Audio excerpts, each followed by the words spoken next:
avec la brique, à genoux devant la chaise.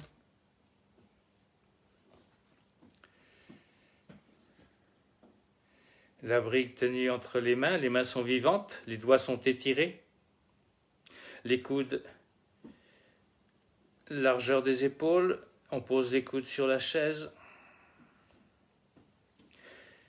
et on recule les genoux de telle manière que nos genoux puissent nous tirer en arrière comme dans le chat qui s'étire. Le front va petit à petit se poser sur la chaise. Le dessous des bras s'ouvre, mais les coudes ne s'écartent pas. On aurait pu, quand on n'a pas l'habitude de ce travail, sangler les coudes.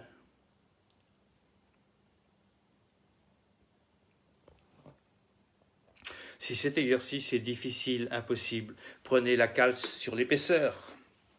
Ça veut simplement dire que la rotation externe des bras ne se fait pas. C'est-à-dire que constamment, les bras ont pris l'habitude de travailler en rotation interne et que ça fait monter les épaules et que ça fait très mal aux épaules.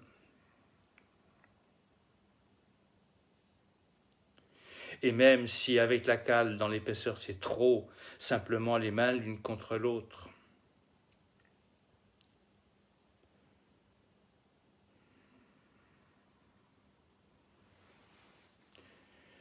La flexion de hanche se fait et petit à petit on cherche à repousser la chaise avec les coudes et à descendre la cale dans le dos ou à descendre les mains dans le dos.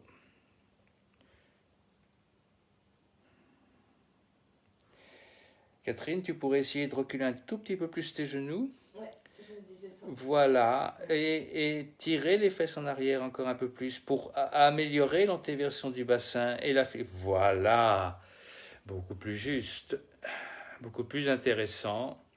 Quelquefois, on se limite dans les possibilités qu'on a de travail et percevoir qu'il y a du lien du bout des doigts, du coude jusqu'au coccyx, du coude jusqu'au genou, du coude jusqu'au bout des orteils, du sommet de la tête jusqu'au coccyx, jusqu'au bout des orteils. Le mental est présent.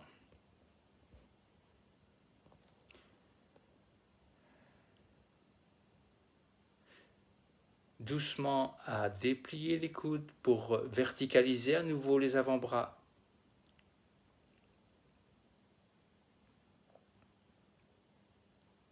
Observez le mouvement qui se fait dans l'articulation scapulo-humérale, donc entre l'omoplate et l'humérus.